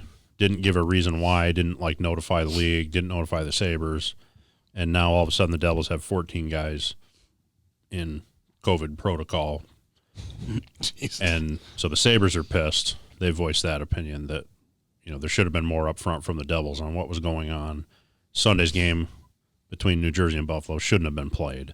And then the Sabres And are now- going to continue to play. And now all of a sudden the Sabres are on the shelf for a week because they've got two guys that are now in this protocol and all linked back to the Did you Devils. see? So- There's two guys from the Chiefs right now in protocol. Yeah. And they said they haven't tested positive. It's all because of possible close contact. So you're being irresponsible. You have one game left in the season. And if they're the only two guys, like, who are you hanging out with you weren't supposed to? Yeah, but it might not have been them, right? You don't know how. That's the issue that you can't. You can't say they were irresponsible because we have no idea. You got Brady sending his family off for 2 weeks, so he's in a bubble, basically. Yeah, but I think the point is these guys could be at a hotel, and these two went down to whatever coffee bar and hotel at midnight to grab coffee, and Agreed. the guy who was running that happened to, True. be I told guess, he was yeah. in quarantine because of his family. I think our immediate assumption is like those guys are now in COVID protocol, and we automatically think of like the James Harden situation where he like flew to a different state and was seen in strip clubs. I don't think we should necessarily jump to that conclusion with these. Agreed. Could be a specific room service person that brought them towels or something. Right. And that person's Maybe someone climbed down some balconies to give him a bag with something in it. yeah. Chiefs are at home, though, aren't they? They're not traveling until Friday. Oh, I saw something that they were getting on a bus yesterday. They are the Chiefs are staying in and practicing right there in Kansas City, and I would do that too if I was them. I mean, this year When I said they were in a I would do hotel, I don't. That's No, I know. An It example. just made me think of it because it.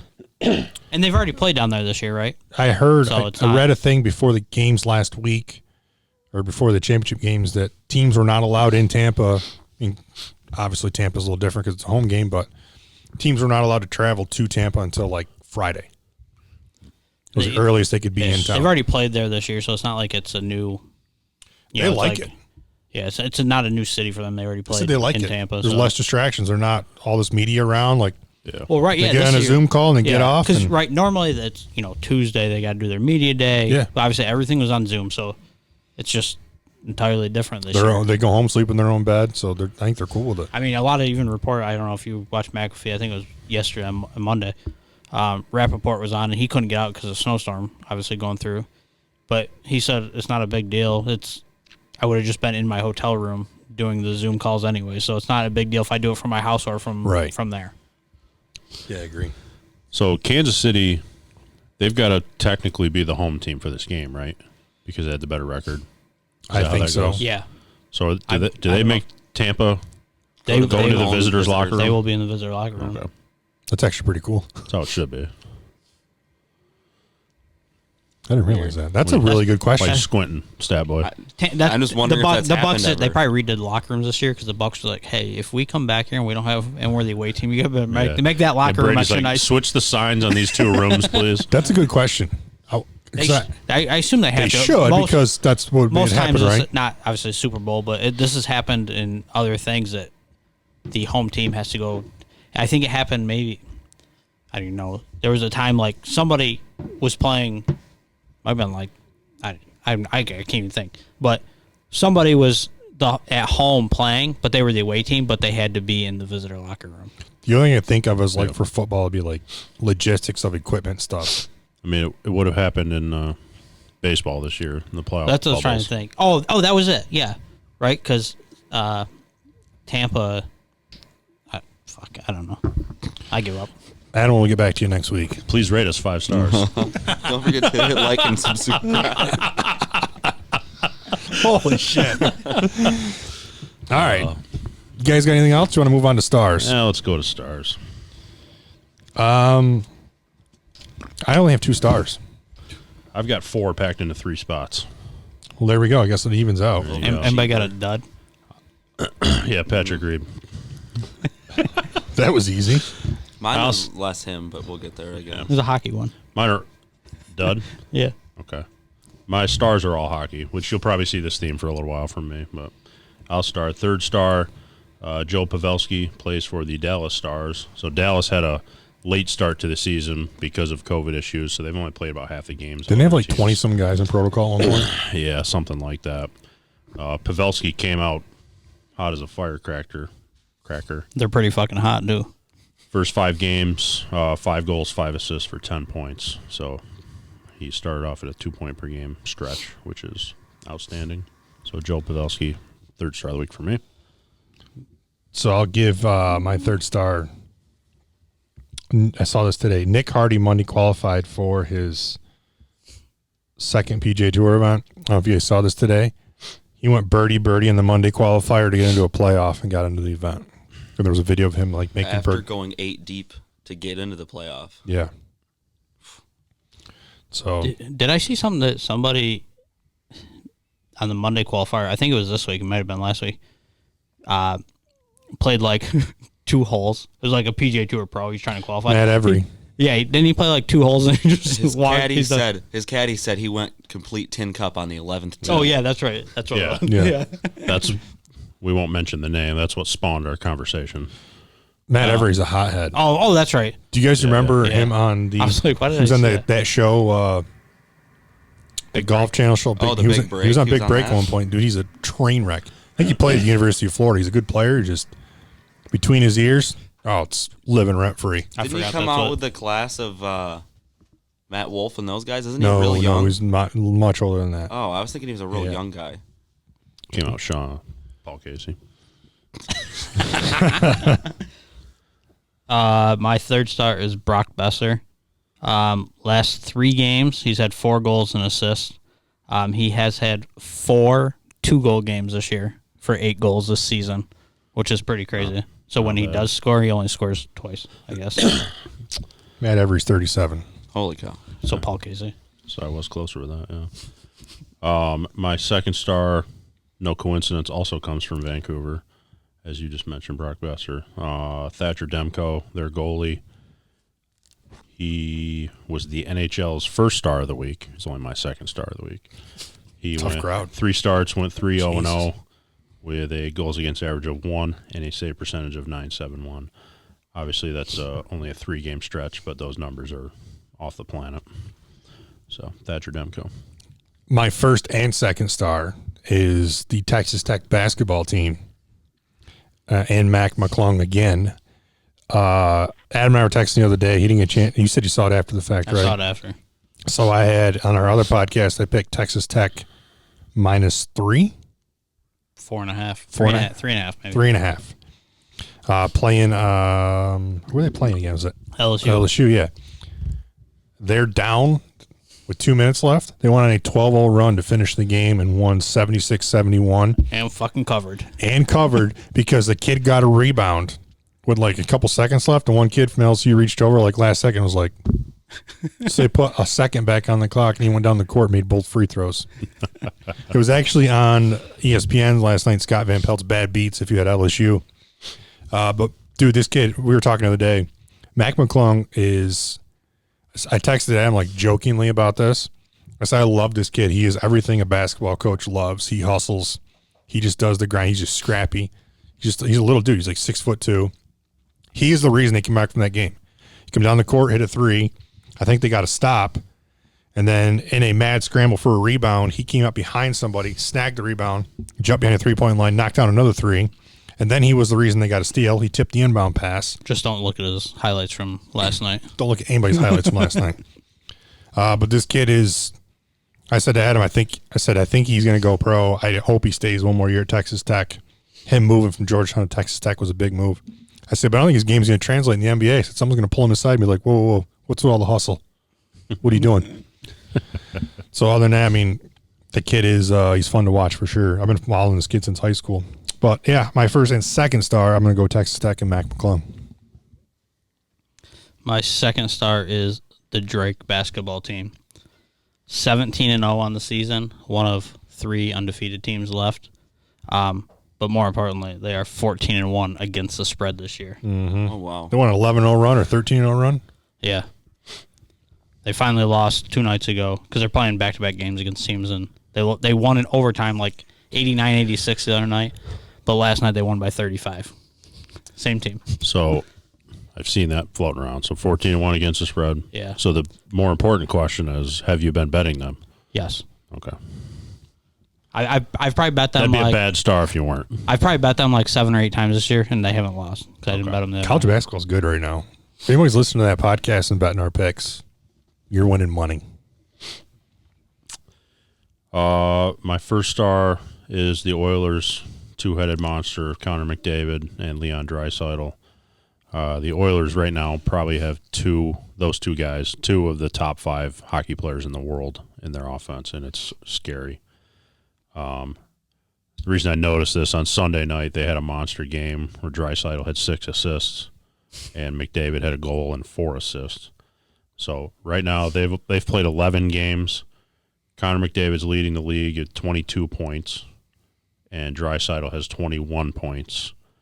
There's a bunch of guys tied at third. And Draisaitl started slow. So there's a bunch of guys tied at third with 14 points, so nobody's even within 5 points of them.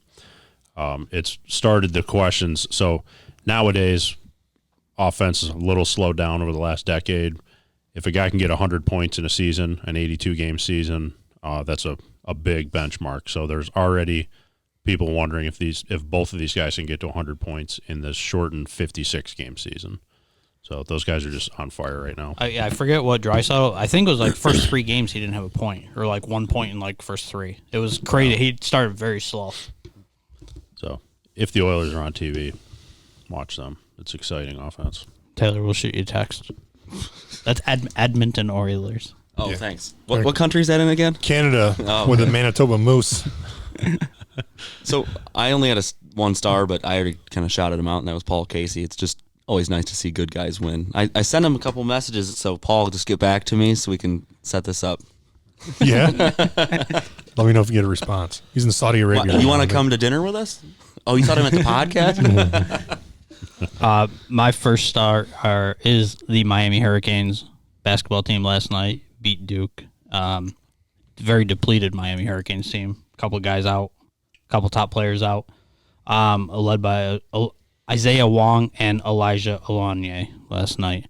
They beat them 77-75, which was big and obviously sparked a lot of debates somehow that whether Duke was a tournament team, but I don't think they were to begin the night. Yeah, so we were talking last night. Like, edged it out. we were watching that game, and then they come on after, and they're like, these 3 guys are debating whether or not Duke's a tournament team.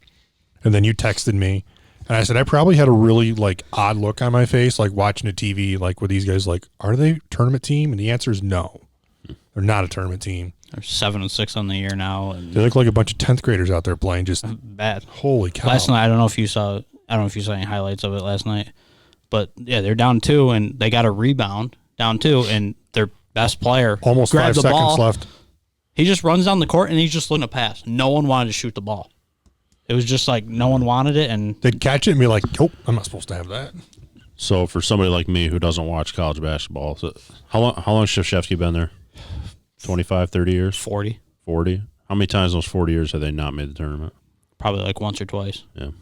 I mean, and they had They're a young I team, think they but had, right, but they had the top. I think 1 or 2 top recruiting class coming in this year, which obviously they've been doing for the last 8 or 9 years, and I don't know if part of it is they didn't get into a rhythm early. We talked about this. We thought we saw them turn a corner because they beat Clemson by like 30 on Saturday. So everybody thought, they were kind of turning that corner. We're going to see them happen. And then obviously they kind of fell flat last night against Miami. But it's you just usually don't see it with them. They find something, but they just don't have they don't have that one player that has that killer mentality that they normally do. So I don't want to. I'm not going to say Coach K's lost his fastball, but he is getting older, right? And I see basic mistakes out of these kids that you would think he would be ripping their ass for, which we've seen in the past. So it makes me wonder a couple things like, he's getting older, right? And is like, how's he feeling health wise?